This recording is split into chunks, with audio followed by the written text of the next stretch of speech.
আলোচিত স্পাইওয়্যার পেগাসাসের নির্মাতা প্রতিষ্ঠান এনএসও গ্রুপকে হাজার হাজার কোটি টাকা জরিমানা করেছে যুক্তরাষ্ট্রের একটি আদালত। সম্প্রতি যুক্তরাষ্ট্রের ক্যালিফোর্নিয়ার একটি ফেডারেল জুরি ইসরায়েলি কোম্পানিটিকে $167 মিলিয়ন বা প্রায় 2000 কোটি টাকার বেশি জরিমানা দেওয়ার নির্দেশ দিয়েছে। বিভিন্ন দেশের সরকারের কাছে পেগাসাস স্পাইওয়্যার বিক্রির পর আলোচনায় এসেছে এনএসও।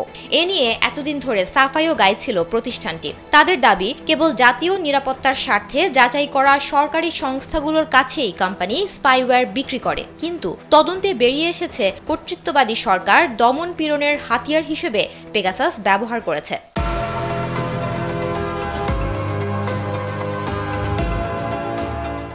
এর আগে মার্কিন প্রশাসন এনএসওকে এই ধরনের অপব্যবহারের জন্য কালো তালিকাভুক্ত করেছিল।